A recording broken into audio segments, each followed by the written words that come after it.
రాజకీయాల్లో కేవలం ఆవేశం ఉంటే సరిపోదు, అంతకంటే 1000 రెట్లు ఆలోచన ఉండాలి. ఎదరు ఉన్నవాడు చదరంగంలో ఇంటర్నేషనల్ మాస్టర్ అయినప్పుడు మన దగ్గర కేవలం ముక్కుసూటితనం ఉంటే సరిపోదు, పక్కా వ్యూహం ఉండాలి. నిన్న ప్రెస్ మీట్ లో పవన్ కళ్యాణ్ మాట్లాడిన మాటలు, తీసుకున్న నిర్ణయాలు గమనించిన ఎవరికైనా ఒకటే అనిపిస్తుంది, పవన్ కళ్యాణ్ ఇప్పటికీ రాజకీయాల్లో అమాయకుడు లాగానే అడుగులు వేస్తున్నారా అని. చంద్రబాబు, రేవంత్ రెడ్డి లాంటి సీనియర్ ప్లేయర్స్ ఆడుతున్న మైండ్ గేమ్ ను పవన్ కనీసం గమనించలేకపోతున్నారా? ప్రొఫెసర్ నాగేశ్వరరావు వివాదాన్ని డీల్ చేసిన విధానం నుంచి నిన్న ప్రెస్ మీట్ లో మాట్లాడిన కొన్ని అపరిపక్వ వ్యాఖ్యల వరకు పవన్ కళ్యాణ్ తన చేతులతోనే తనే పెద్ద బ్లండర్స్ చేసుకుంటున్నారా? అసలు చంద్రబాబు 30 ఏళ్ల రాజకీయ చరిత్ర ఏం చెబుతోంది? టీడీపీ లాంటి ఒక మహావృక్షం ముందు పవన్ కళ్యాణ్ తన ఇమేజ్ ను తనే ఎలా డ్యామేజ్ చేసుకుంటున్నారు? ఈ విశ్లేషణలో ఏ ఒక్కరూ మాట్లాడటానికి సాహసించని కొన్ని పచ్చి నిజాలను మాట్లాడుకుందాం. మొదటి తప్పు ఎక్కడ జరిగింది? ప్రొఫెసర్ నాగేశ్వరరావు లాంటి ఒక సీనియర్ విద్యావేత్త, పొలిటికల్ అనలిస్ట్ ను డీల్ చేయటంలో జనసేన తీవ్రమైన అపరిపక్వతను ప్రదర్శించింది. ఆయన ఏదో ఒక కామెంట్ చేశారు, దానికి ఒక పద్ధతిగా ప్రెస్ మీట్ పెట్టి ఖండించి ఉంటే, లేదా ఒక స్ట్రాంగ్ కౌంటర్ ఇచ్చి ఉంటే ఆ ఇష్యూ అక్కడితో క్లోజ్ అయిపోయేది.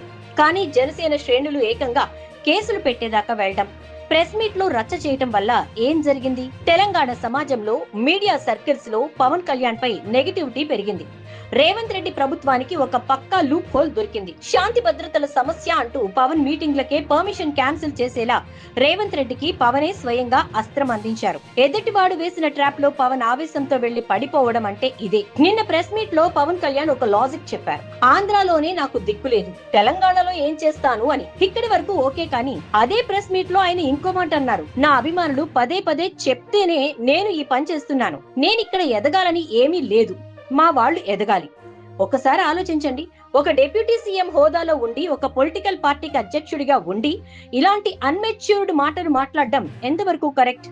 రాజకీయాల్లో క్లారిటీ లేకపోవడమే పవన్ కళ్యాణ్ కు అతిపెద్ద శాపంగా మారింది. సరైన నిర్ణయాలు తీసుకోలేనప్పుడు, ఖచ్చితమైన స్టాండ్ లేనప్పుడు అటు ఆంధ్రాలో గాని ఇటు తెలంగాణలో గాని లీడర్ గా వాల్యూ తగ్గిపోతుందనే కనీస సత్యాన్ని పవన్ ఎందుకు మర్చిపోతున్నారు?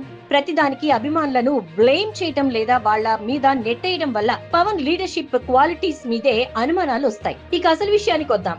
చంద్రబాబు నాయుడు గత 30 ఏళ్ల రాజకీయ చరిత్రను ఒక్కసారి పరిశీలిస్తే ఇలాంటి మైండ్ గేమ్స్ లో ఆయన ఎంత పర్ఫెక్ట్ గా గెలుస్తారో అందరికీ తెలుసు. రాజకీయాల్లో తన స్వార్థం కోసం ఒకరిని ముంచటం కానీ, అవతలికి తోసేయడం కానీ టీడీపీకి పెద్ద విషయమే కాదు. ఎన్టీఆర్ లాంటి యుగ పురుషుడినే రాజకీయంగా ఎలా డీల్ చేశారో చరిత్ర చెప్తోంది. అలాంటిది పవన్ కళ్యాణ్ ఒక లెక్క.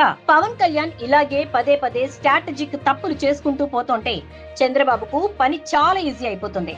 పవన్ ఇమేజ్ డ్యామేజ్ అవడానికి చంద్రబాబు నేరుగా ఏం చేయక్కర్లేదు. పవన్ చేసే తప్పులను వాడుకుంటూ వెనక ఉండి రేవంత్ రెడ్డి లాంటి వాళ్ళతో గేమ్ ఆడిస్తే చాలు. ఈ రాజకీయ చక్రంలో పవన్ కళ్యాణ్ గనుక త్వరగా మెచ్యూరిటీ తెచ్చుకోకపోతే మొదటికే మోసం రావడం ఖాయం. నిజమేంటంటే పవన్ కళ్యాణ్ ఆవేశాన్ని ఎదుటి వాళ్ళు పెట్టుబడిగా మార్చుకుంటున్నారు. నువ్వు తప్పులు చేస్తూ పోతుంటే క్రమంగా నీ క్యాడర్ లోను, ప్రజల్లోనూ నీకున్న క్రెడిబిలిటీ తగ్గిపోతుంది. అప్పుడు కూటమిలో చంద్రబాబు చెప్పినట్టు వినడం తప్ప పవన్ కు మరో ఆప్షన్ ఉండదు. ఏపీ ఎజెండాను పక్కన పెట్టి తెలంగాణ పాలిటిక్స్ లోకి దూకి అక్కడ రేవంత్ రెడ్డి చేతిలో దెబ్బతిని చివరికి ఒంటరి అయిపోయే ప్రమాదంలో పవన్ ఉన్నారా? చంద్రబాబు వేస్తున్న వ్యూహాలు చాలా లోతుగా ఉంటాయి. పవన్ ను మానసికంగా దెబ్బతీసి ఆయనంతట ఆయనే రాజకీయాల నుంచి తప్పుకునేలా చేయటమే ఈ పెద్ద స్కెచ్ వెనుకున్న అసలు భయంకరమైన నిజం. మరి ఇప్పటికైనా పవన్ కళ్యాణ్ కళ్ళు తెరుస్తారా? ఈ పొలిటికల్ చేంజింగ్ లో బాబు, రేవంత్ మైండ్ గేమ్ ను తిప్పికొట్టేలా అడుగులు వేస్తారా? లేక ఆవేశంతో ఊగిపోతూ తన చేతులతో తనే జనసేనను ముంచేస్తారా? బాబు హిస్టరీ తెలిసిన మీరేమనుకుంటున్నారు? కింద కామెంట్ చేయండి. ఈ సంచలన విశ్లేషణను మీ మిత్రులతో షేర్ చేయండి. Thank you.